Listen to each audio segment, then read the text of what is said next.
and we'll get started. So the reason I'm doing this is because I've had some lenders actually who listen to my podcast asked me about goal setting, because I did a podcast on goal setting, and they thought that it'd be a good idea to share with my referral partners. And obviously, like, one of my goals for this year, because I've done the steps to build relationships with you all and the referral partners that I work with, I don't want to add more referral partners to my pipeline. My commitment to all of you was I'm going to have about 20 to 25 referral partners. That way you all get all of me. It's not like not going to spread myself so thin over 100 referral partners that I can't help you all the way that I want to be able to help you. So one of my goals for myself this year is to add more value to the relationships that I have, and to like grow those relationships, so that, I don't have to get more, because I love you guys and I love working with you. And that's what the future of my agency I want to build on, is really strong relationships that not only are sending me leads, but I'm adding value to you and helping you grow your businesses as well. And then in turn, we all grow together, right? So it's part of my thing. And if I can share with you some of my experience in growing a business and setting goals and developing relationships and things like that, I want to be able to do that. So this is one way that I thought of that would be helpful for everybody. So the first thing when it comes to setting goals, and do you guys like set goals within your organizations, or do you sit down with your manager every year and do this together?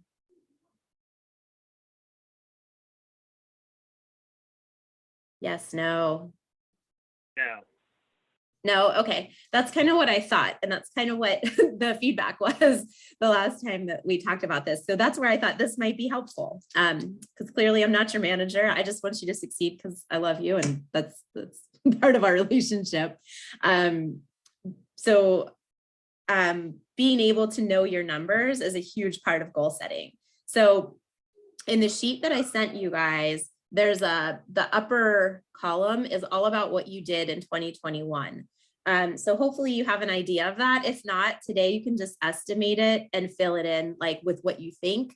And then it'll at least give you a bar to go by for this year. If you can get firm numbers on, how much volume you did last year, how many loans you closed, what your close ratio was, and how many realtors you received loans from, that's going to help you to set better goals, right? Because they're going to be right. The numbers are going to be correct. So we want to be as correct as we can, but if you don't have those numbers available through your company, at least give a good guess. So setting goals is the first step into turning the invisible into the visible, Tony Robbins. Know your numbers. So how much money do you want to make this year? And at Goosehead, our corporate team does a great job of doing this goal setting with us every year. And it's totally, we don't have to do it. It's optional, but of course I'm a nerd, so I jump on that opportunity. And what they do is they say, like, what's your dream revenue this year? Like, if you could make any amount of money this year that would make you super happy, what would that be? And we set goals based on that. And then we also set goals based on what we need our revenue to be, right? So what our more realistic, like, this is where we need to be. This is the amount of money I want to take home to put food on the table for my family. So we do both of those. And we strive for the bigger one, obviously. And then the one that we need is our low bar goal. If everything else fails, I have to bring home this much money every month, because my family needs to be able to eat food. So know that number, and don't be afraid to like really dream big whenever you think of like, what's the number I want to bring home? Because that's going to help you get there. And saying it out loud, putting it down on paper, you don't have to like go tell everybody. I mean, you can, but having that in your head and saying it out loud, for me as a spiritual person, it's me saying yes to God. Like, you put this in my heart. I'm saying I'm going to make X amount of money. This is me saying, yes, I'm going to do the things that you put on my heart. And the doors start to open. So a lot of people say like manifested or put it out to the universe. Some of that stuff is a little bit like woo woo for me, but I think it works. Whatever it works for you works. So anyway, how many transactions do you need to close to hit the money goal? So you need to know how how much each transaction you do is worth. So if you can get a hold of what your average loan amount was that you closed last year, that's going to be the number that you're going to use in this part. And then once you know how many transactions you need to close and you know your close ratio, how many leads you need to close to hit your transaction goal. So we're just taking this apart, right? We started with how much we want to make, and then how many transactions do we have to close? How many leads do I need in order to close that many transactions? And then the next step is how many referral partners do I need in order to hit my lead goal? Because if I know, for me, for example, Matt and I were just talking, I want to write 750 policies this year. That means I know my close ratio is anywhere between 65 and 80% in any given month. So I need 1,000 leads if I'm going to close 750 policies to hit my goal. So now I need to know how many referral partners do I need in order to hit my lead goal.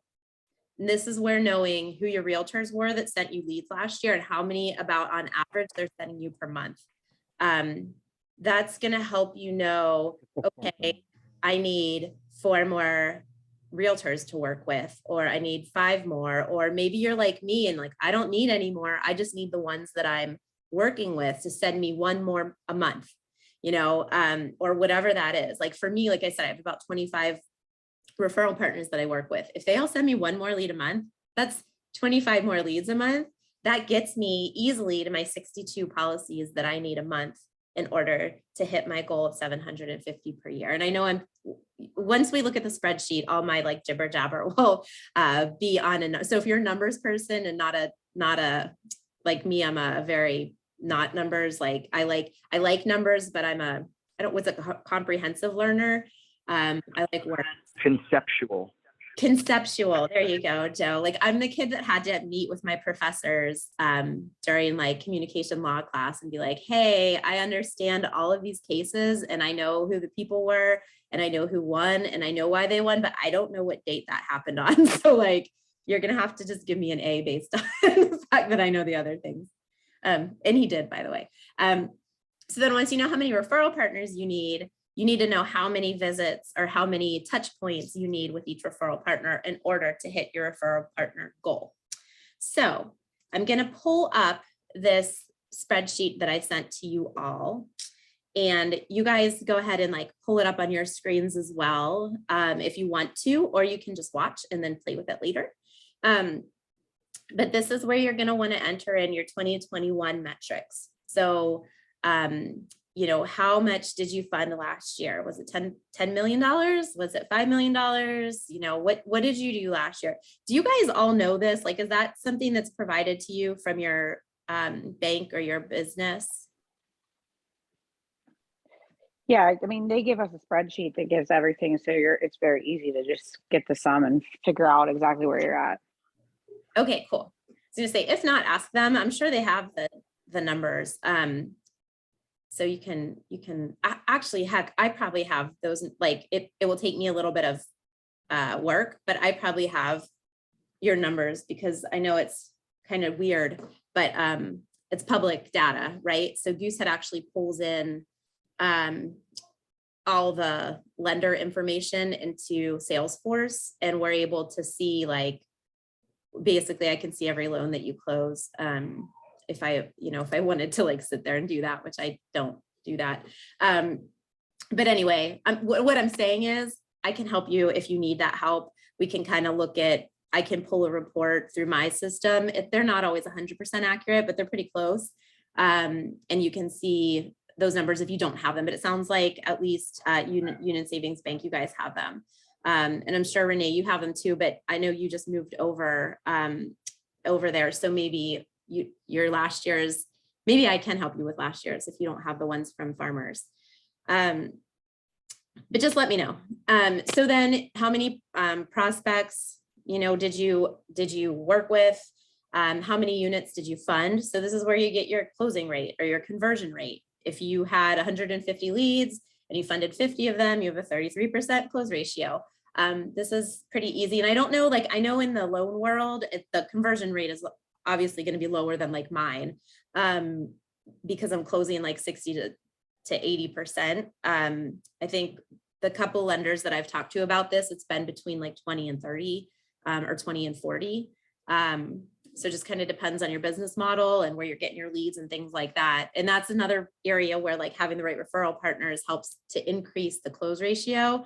And then you don't have to quite work as hard because you're closing more. So you don't need as many leads. But anyway, put that number in there. And then if you know what your average loan amount is, stick that number in the average loan section. And then how many referring realtors did you have last year? Plug that number in. And then how many prospects on average did your referral partner send you? So then you'll put that number in there. And then it's pretty straightforward. You're probably like, Sam, you don't need to read every blog. But for the 2022 goals, this is where we plan our goals for this year, right? So this is where in your funding column, you can put in your goal. And I would take a stretch goal, maybe not your, this is what I want, not your maybe dream goal, but like, this is what I want to make this year. Whatever you think is reasonable, put that number in there. And then when I did this, I actually put some numbers in there. And then as I worked through it, I was like, oh, I could do more than that. Like, stop being a weenie, Sam, and put in a higher number. So I actually end up increasing my goals from this worksheet because I was seeing that I was like sandbagging myself. I was selling myself short and setting my goal lower than I could achieve. So put in your numbers and play with this thing and see what you come up with, and then push yourself to hit those goals. So if if your number is 15 million based on last year's results, you'd need 75 units in order to close on 75 units. You're going to need 225 prospects. That's 18.75 prospects per month. That's 4.33 prospects per week. And you're going to need 8 new realtors based on the fact that they gave you, that your referral partners gave you 10 leads last year. So this sheet's going to help you determine how many new referral partners you're going to need. And then the other option too with the sheet that I like, and this is what I did, because like guys, this is my 4th year in business, right? Like I've been doing this a long time. If you're newer, you're going to need to build up your referral partner pipeline is everything. Having people who love you and are going to support you and send you leads, like that is a key core to our businesses. And so don't forsake that last column of how many partners you need. But at the same time, if you're in a place like where I am, where you're like, hey, I have like a whole bunch of really good realtors that I work with. I really like them. We work together well. But I know they're doing more transactions than they're sending me. Maybe your goal's like mine this year, and it's not to maybe get more partners, but to penetrate the partners that you have deeper. So like that's where you can play with that last column in the 2021 metrics where it says prospects per realtor. What if you got 12 leads from each one? Or what if you got 15 leads from each one? And see how those numbers change in the bottom. All the formulas are in here for you guys. So all you have to do, don't mess with the formulas is all I say, because once you do that, I have to just send you a new sheet basically, if we can't get them back.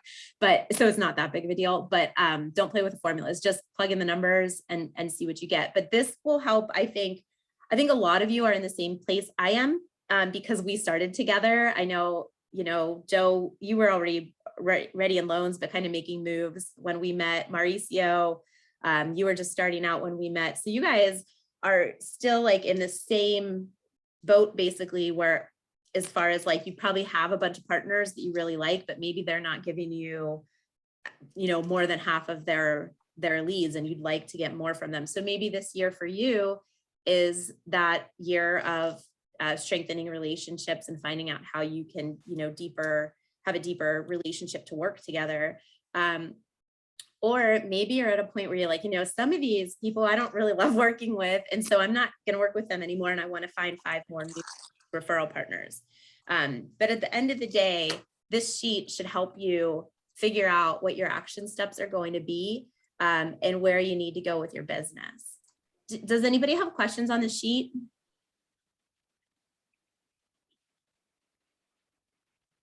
Is it helpful?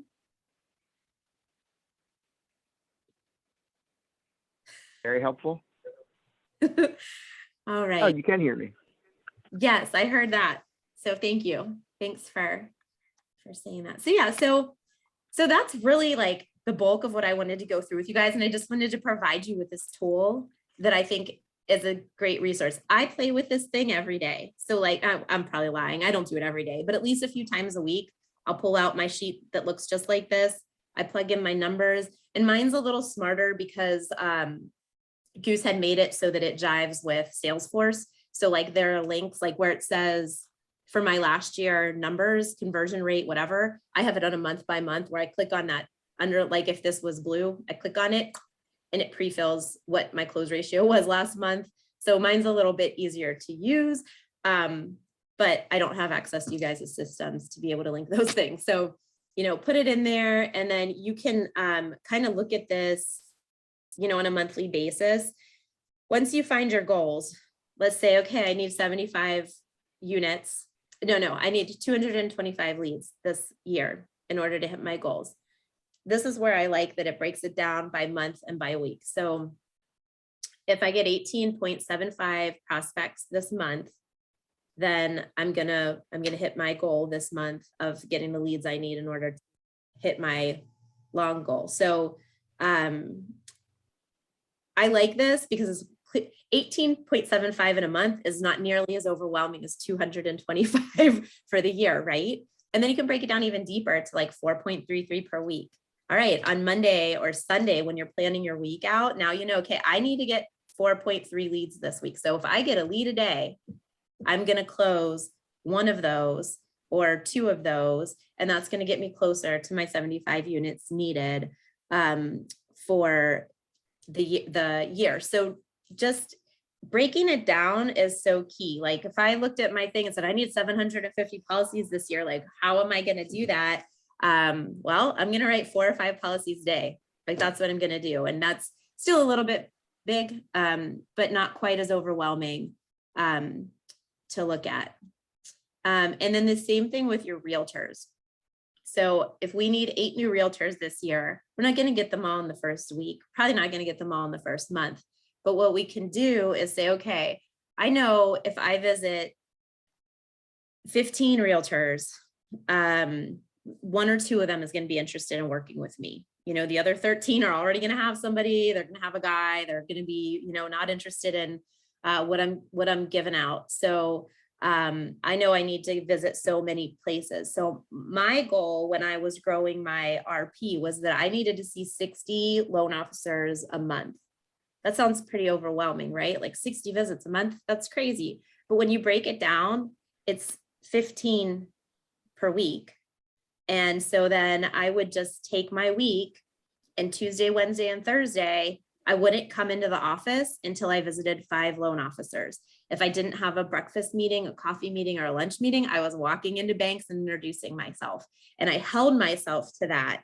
And that's what you guys need to do with your realtor visits. I know it's not always the most comfortable thing. It can be like, ugh, I gotta like do this and they might not like me. And there's all those, you know, ideas of rejection and things like that.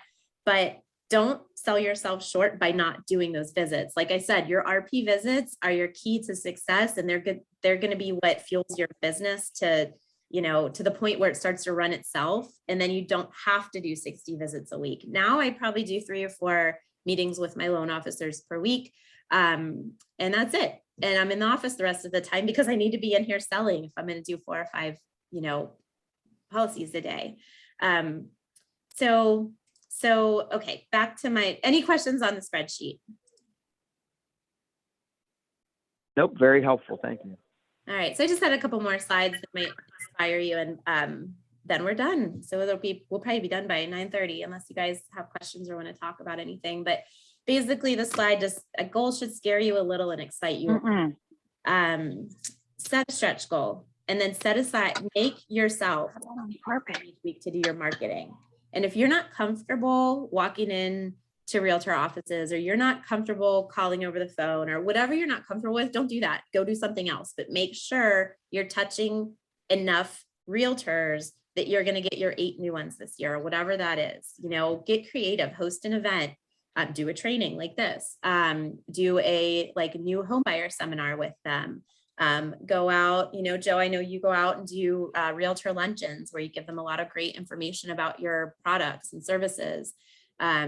So whatever you're comfortable with is what's going to work the best for you. But keep planting those seeds, because even if you feel like you have a day where you visit your 5 realtors and they all seem like not interested, you'll be shocked. Some of them will end up sending you a lead, or some of them will call you. Joe and I actually did a realtor thing at a real estate office. And like 5 months after, a realtor called me and was like, hey, you were in my office. I don't normally do business when people just walk in, but I really liked you. I like what you said. And the insurance agent that I was working with just ticked me off. So I'm going to send you all my leads. And said that she did this just last month and she sent me 3 leads already. So you just never know. Like, I didn't think I'd get anything out of that, but I was like happy to be there. And you just kind of have to keep doing it. And know that like the hard work you're putting in and seeds that you're planting, they're going to grow. It might not be immediately, but things take time. And then don't sell yourself short on setting that time aside to do your marketing. I'm telling you, once you start getting busy, it's really easy to come up with a lot of excuses not to do it. Like, oh, I've got all this work to do. I have people to call back. I have loans to, whatever you guys need to be plugging in your numbers, and it takes time. And I don't have time to go out and meet with my lender or with my realtors. But when you're not doing it, when you're not busy anymore, now all of a sudden you don't have leads. So keep doing it. Set aside that time and hold yourself accountable to doing it. And this is where grit comes in. You know, we got to have that grit in a sales position, strength of character, perseverance, and passion for long-term goals. So that's my comment on that. And then I love me some Williams sisters. Joe knows I played tennis in college. And so anyway, I don't focus on what I'm up against. I focus on my goal and I ignore the rest. Can't tell you guys how many people I talk to that are like, oh, I was afraid to set my goal too high because I might miss it. And then I'd be mad at myself.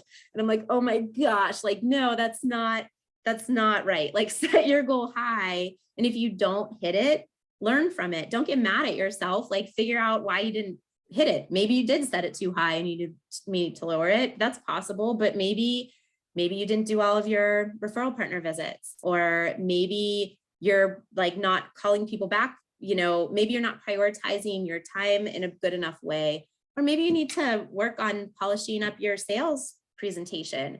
Whatever it is, if somebody told me 2 years ago that I could write 750 policies in a year and I could do 5 policies a day, I would have said, you are off your freaking rocker. There is no way that I can do that. But guess what? I've like polished up my sales process, which I still need to work on. I've worked on my time management, which I still need to work on. So I know, like, I'm doing a high volume, but I can even do more if I get even better. So that's why I continue to do self-developments, and I attend seminars like this, because I want to continue to refine my processes and get better and better, so that who knows, maybe next year I'll be able to do 1,000 policies. You just never know. But don't be afraid of your freaking goal. Like so your goal should scare you a little bit, right? Like but don't be afraid to excel. We weren't put on this earth to be mediocre. We were put on this earth to be exceptional. And so just don't be afraid. It's a liar. Sorry, I'm passionate about it, but don't get frustrated either. You're going to have days, right, where you don't get a lead, or you walk into all your 5 realtors and they like blow you off. Keep planting the seed. Know you're doing the actions that are going to result in results. And then when you get busy, don't look back, ride the wave. So this is like something that we say, I've heard it said around Goosehead, and I love it because I get overwhelmed sometimes with all the things. And like this morning, right, my kids have a 2-hour delay and I'm like, oh my gosh, I have this thing for my referral partners. And all week we had 3 2-hour delays this week, and it's thrown off my schedule every day. And then like my mom's car broke down this week. I had to go get my kids because it was cold, and I'm like freaking out. And then I'm like, you know what? I need to just ride the wave. Don't look back. God's timing is perfect. just go with it. And it's all been okay. I still, today's going to be a good catch up day for me, but as the phone starts ringing and the leads start coming in, just keep on moving forward. Don't look back and get intimidated by the tidal wave. Follow your plan. You set your goals, use that spreadsheet to set your goals and follow your plan. And there's like a saying that like, when things don't go your way, change the plan, but don't change your goal. So if your plan isn't working, try something different, but don't sell yourself short on your goal. And then one of my favorite is win the day. If you can win every day of the year, then you're going to win the year. But if you try to win the year up front, like I said, when you look at your goal, if you have a goal of doing 20 million, like we looked at on the sheet, and you have a day that doesn't go well, and you let that get into your head and like screw up your whole week, now you've lost 5 days, where you could have been, out there winning those other 4 days. So you have a bad day. We all have bad days. Big deal. Get over it, move past it, and win tomorrow. And it's not even about making up like, oh, so for me, if I didn't sell 4 policies yesterday, I'm not going to try to sell 8 today. I'm going to do my 4, and I'm going to move tomorrow and do my 4. And then, more are going to come there. I'm going to have days where I sell 6 or whatever. So just don't get discouraged if you're like looking at this giant elephant, right? How you eat an elephant one bite at a time. How do you win the year? You win it day by day by day, doing the right activities every day and being consistent about it.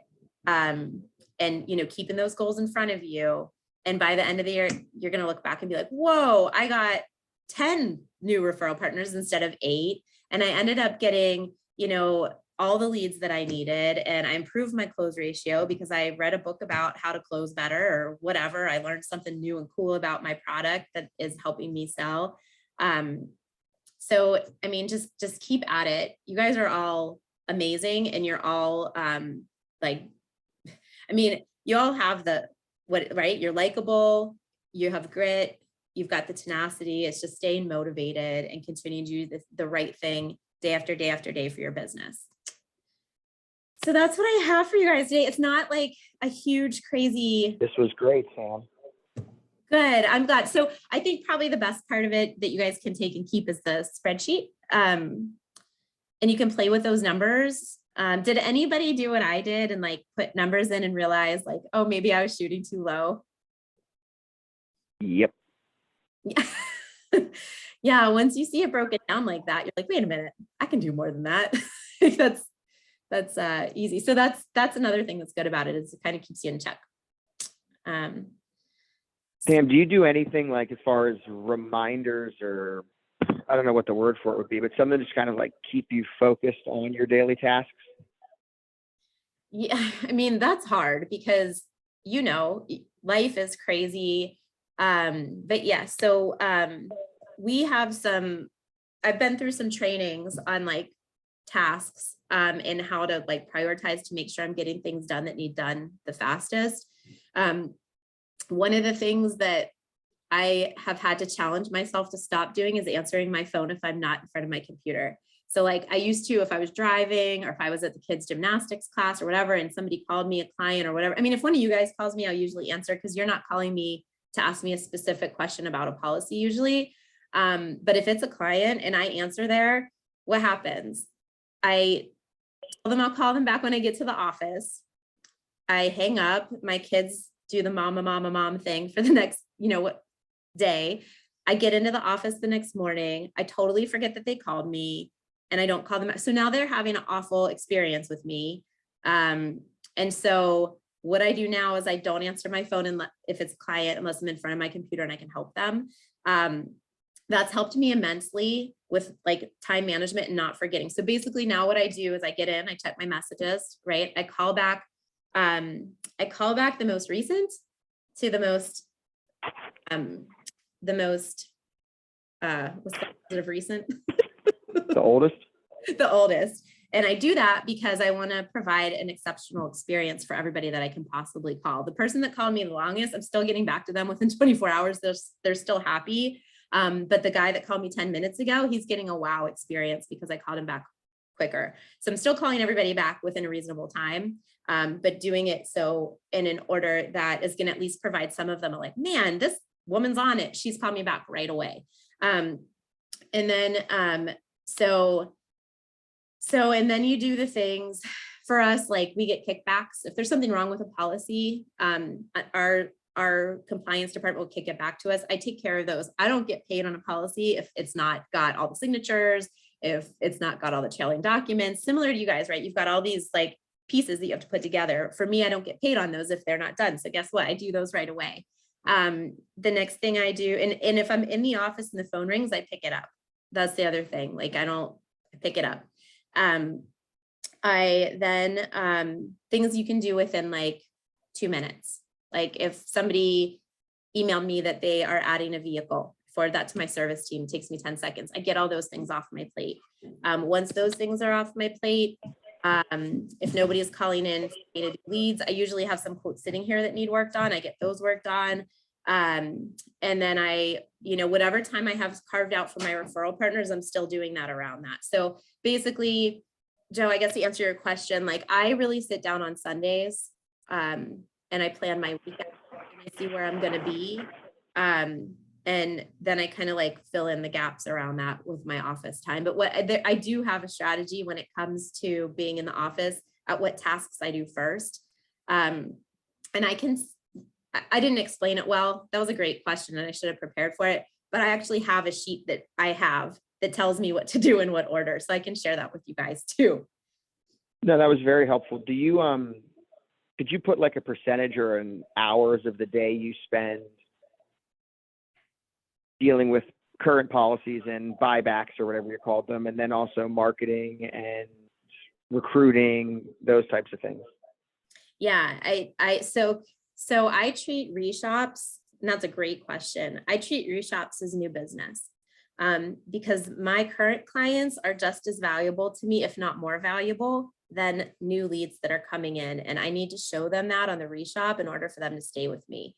In insurance, we make money not on the first time that somebody buys the policy, but on the second and the third and the fourth. And so that's where, for me, to keep people forever is the most important thing. So I actually, if a reshop comes in, if I can get that client on the phone, that's the best, because I do it just the same way. You've heard me, Joe, you've been on the phone with me actually when I've sold policies to your clients. I do it the exact same way. I get them on the phone, I do it, I move on. And I try to do everything over the phone that I can, because I know if I have that person on the phone with me, I can get answers. I do not like emailing back and forth 30 times to try to like get information from people. So that's where like, I'm very much a phone person, because I like that interaction, but it's the best experience for my client. And it's the easiest way for me to get things done quickly so I can move on to the next task. So reshops and new business leads are both equal priorities, and they're both top priorities. Service, if somebody calls me for service, I have a team for that, and I try to utilize my team as often as possible. So basically, I'll take the client information, put it into Salesforce, submit it to service, and then they take care of it, and they'll call the client back to let them know that that's taken care of. So I don't really, to answer your question, schedule time for those things. Those are the things I do up in my office. And like I said, when my phone rings, I answer it. I do though block out time for my referral partners. And that's where, like I said, when I started Tuesday, Wednesday, Thursday, from 9 until noon, I was marketing. And generally I was out of the office. Like I wouldn't allow myself to come back into the office until I shook hands with 5 loan officers. I had one exception for Fridays, and that was back Nick and Mauricio, when you guys were at PNC. They would do their meetings on Fridays, and I was welcome to come in and meet with them. So I would, like every other Friday or maybe once a month on a Friday, go to PNC to meet with those guys. But other than that, Mondays and Fridays I was in the office, and then Tuesday, Wednesday, Thursday afternoons. And quite honestly, if I didn't get my quotes done or I didn't get my policies issued, I was doing it at 9 o'clock at night, which I still do. Last night I was issuing policies at 9 p.m. just because that's when I had time to do it. And those things, I don't need the client. I already have their money. I already reviewed their coverages. All I have to do is enter in their money and hit issue and like get all the documents in. So that's there are things I can do that I don't need the client for. And those are the things that I'll push to do like late at night, early in the morning, if I need to. That help? Thanks, Sam. Sorry, I'm so long-winded. I don't even know if I answered your question. You did. No, you did. Does anybody else have any questions? The important thing I would say to that is your clients are going to call you. The service work is going to be there to do. The cost sheets are going to be there for you to work on. But you have to schedule your marketing time, because it is just so easy to make excuses not to do it because it's not comfortable. It's not something that people love to do. So you have to make yourself do it, because like I said, that's the key to your business. And if you're not doing it, you're not going to have leads to work. So make that your priority. And then use, your Mondays or whatever days work for you. But for me, it was Mondays, Fridays, and afternoons. That's when I called people back. That's when I, did my quotes, and that's when I, do my stuff. And even still, if I have to be out of the office, I'm doing it in the morning. Just because I know if somebody calls me at 9 a.m. and I call them back at 1 p.m., they're still happy. Like it's still the same day.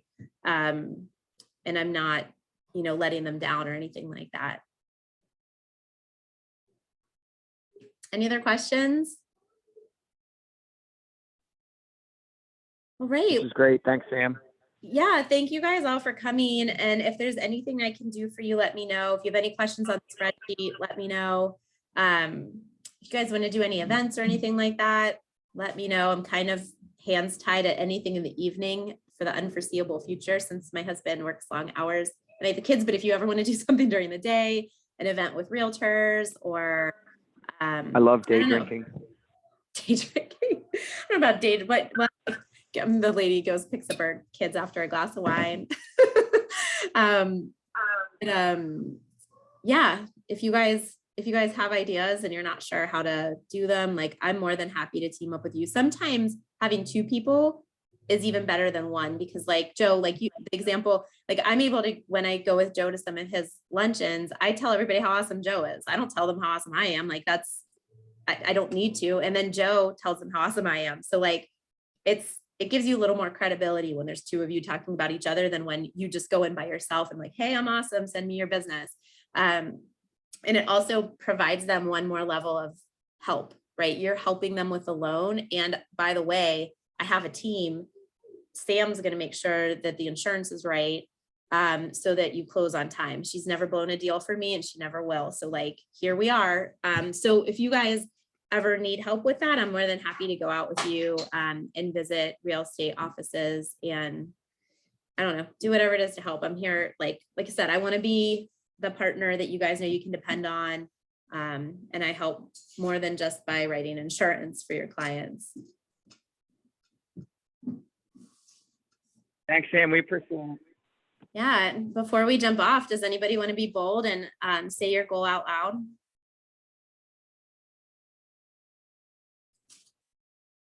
$40 million. Who said that? 40 million. 40 million? Yeah, Joe, 40 million. All right. I'm writing these down because I'm going to cheer you on. Anybody else? Hey Sam, it's Mauricio. My Hey. goal this year is 25. So write that down. Yes. I'm writing it right now. Awesome. Anybody else?